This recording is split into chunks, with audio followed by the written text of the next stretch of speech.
Cette courte vidéo est destinée à vous présenter la version couleur de certaines cartes que j'ai dû convertir en noir et blanc pour l'éditeur, tout simplement par souci d'économie, mais cela a parfois nui à la clarté de ces cartes. Aussi, il m'a semblé utile de vous les présenter. Alors bien évidemment, je n'en fais pas le commentaire ici, le commentaire a été réalisé dans l'ouvrage 2022 Prérogatives présidentielles, scrutin sincère. Cette carte est celle de la page 18. Vous pouvez mettre sur pause pour prendre le temps de les étudier et vous référer à l'ouvrage pour les commentaires, les analyses que j'en ai faites. Page 40. Page 150. Bien évidemment, il y a d'autres cartes avant celle-ci. J'ai sélectionné pour le noir et blanc les cartes qui présentaient le moins de différence de couleur. Page 151. Alors, concernant cette carte, les variations d'exprimer, la version du livre est un petit peu différente parce que pour faire apparaître certaines valeurs, j'ai multiplié par 1,5. Donc, les valeurs supérieures à la médiane fois 1,5 sont mentionnées, mais c'est assez anecdotique. Page 178.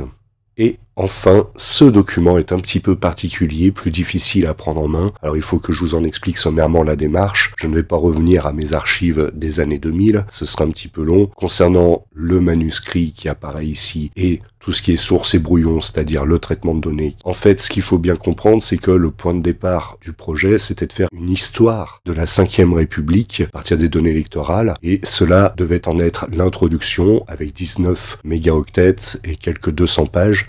Toujours inachevé à cause de problèmes techniques que j'ai tardivement résolus. Il m'avait fallu entre-temps passer à l'autre ouvrage dédié au second tour, puisqu'ensuite je devais traiter les élections par strate, tout simplement, du second tour au premier tour et les quelques subtilités. Ce qui défile à l'écran concerne l'ouvrage que j'ai donc fait paraître le 25 juillet de l'année dernière, lequel ouvrage était prévu comme un addendum à cette histoire, comme simplement une chronique électorale qui venait s'ajouter à la suite de ce vaste projet encore inachevé que je vais sans doute remanier. Voici ici le fichier où je cumule les traitements de données. Alors là, je ne fais apparaître que ce qui concerne le cycle 2024 des européennes et des législatives. Concernant les législatives, l'essentiel de mes productions, comme vous le savez, consiste en des vidéos, mais aussi quelques articles de Mediapart, disponibles en ligne. Le dernier d'ailleurs porte sur la citoyenneté et peut être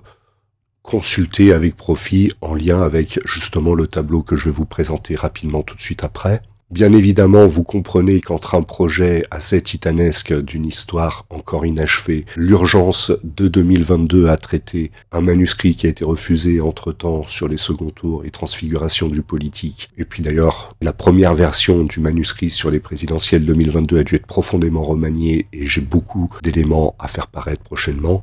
Enfin, les législatives de 2024 qui n'étaient pas prévues, autant dire que mes publications ont été passablement désorganisées ces dernières années, mais j'espère trouver le temps dans les mois et années qui viennent pour remettre de l'ordre dans tout ça. Quoi qu'il en soit, ce tableau est une sorte de tableau de synthèse dans une version simplifiée. Il ne fait ici que 2 pages, alors que normalement 3 sont prévus avec des indicateurs un peu plus complexes. Et il apparaît dans mon ouvrage aux pages 250-251 avec les quelques commentaires élémentaires pour tout simplement remettre la présidentielle 2022 en perspective. Mais bien évidemment, je peux normalement l'utiliser au fil de cette histoire de la Ve République qui est projetée. Quelques vidéos restent à paraître sur cette publication de 2024. Je verrai dans quel ordre je les ferai sortir, cela en fonction de diverses contraintes. Je vous remercie pour votre attention.